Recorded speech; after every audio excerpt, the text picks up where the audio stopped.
Hello दोस्तों, अगर physical fitness की बात करें तो इसमें हर बार दो टॉपिक काफ़ी पॉपुलर होते हैं। एक तो होता है वेट लॉस और दूसरा होता है मसल बिल्डिंग। अभी वेट लॉस के ऊपर तो हमने इससे पहले भी काफ़ी सारे वीडियोस में बात कर ली है, तो इस वीडियो में अपन आज बात करेंगे मसल बिल्डिंग के ऊपर।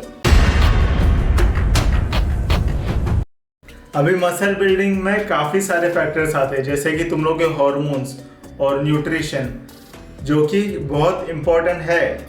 लेकिन अगर अपन सिर्फ ट्रेनिंग की बात करें तो बहुत ही सिंपल हो जाता है, क्योंकि काफ़ी सारे ट्रेनिंग प्रोग्राम्स हैं जो तुम्हारे मसल बिल्डिंग के लिए ऐसे ही काम कर जाते हैं। तुम्हें कोई एक प्रोग्राम चुनने के लिए ज़्यादा सोचने की ज़रूरत नहीं है। चलो अभी अगर एकदम बेसिक कॉन्सेप्ट की बात करें तो तुम्हें तुम्हारे मसल को सिग्नल देना है, उसको चैलेंज करके, ताकि वो स्टिमुलेट हो जाए अपनी ग्रोथ के लिए। हाँ, उसकी ग्रोथ के लिए तुम्हें न्यूट्रिशन तो चाहिए ही, लेकिन पहले उसे स्टिमुलेट होना चाहिए वो न्यूट्रिशन खुद की ग्रोथ के लिए यूज़ करने के लिए। अभी उस चैलेंज में दो चीज़ें होती है। एक तो ये कि तुम उसे बहुत ही स्ट्रॉन्ग सिग्नल दो ग्रो करने के लिए, या फिर थोड़ा वीक सिग्नल दो लेकिन काफ़ी ज़्यादा फ्रीक्वेंसी में दो उसको ग्रो करने के लिए। इन दोनों ही केसेस में तुम्हारे मसल्स ग्रो होंगे। इसका मतलब ये है कि अगर तुम एक दिन अगर वो मसल ट्रेन करोगे तो काफ़ी हो जाएगा, अगर तुम काफ़ी हैवी वर्कआउट कर रहे हो तो। लेकिन अगर तुम उतना हैवी नहीं कर रहे हो तो वीक में 2 या 3 दिन तुम सेम मसल को ट्रेन करो तो भी तुम्हारे मसल बिल्ड हो जाएंगे।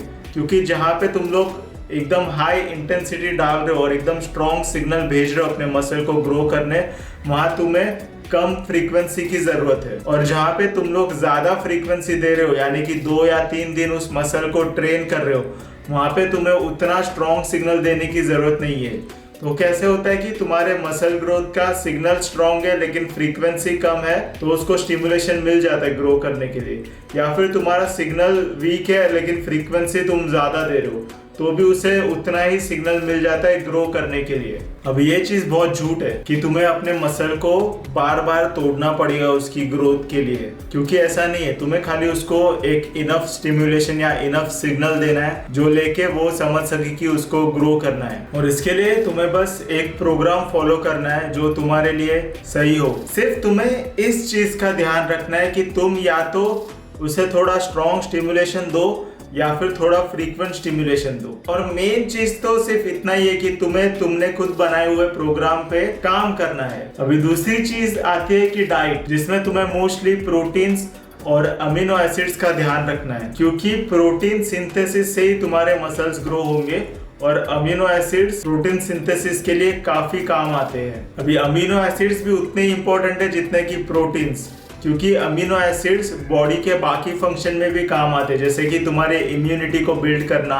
उसके अलावा तुम्हारे ब्लड सेल्स को रेगुलेट करना। ऐसा कभी नहीं होगा कि तुम्हारा ब्लड काउंट या फिर तुम्हारी इम्यूनिटी खराब है और तुम्हारा बॉडी बस मसल्स के ऊपर ही फोकस कर रहा है। और इसीलिए तुम्हें अमीनो एसिड्स का इंटेक के बारे में भी काफी ध्यान रखना है, और इसीलिए जितना ज्यादा हो सके उतना ज्यादा प्रोटीन और अमीनो एसिड तुम्हें इंटेक करते रहना है। हाँ, तो बस ये 3 चीजें तुम्हें ध्यान में रखनी है। एक है तुम्हारे वर्कआउट की इंटेंसिटी, एक है तुम्हारे वर्कआउट की फ्रीक्वेंसी, और तीसरा है तुम्हारा डाइट, जो कि प्रोटीन्स और अमीनो एसिड से भरा हुआ होना चाहिए।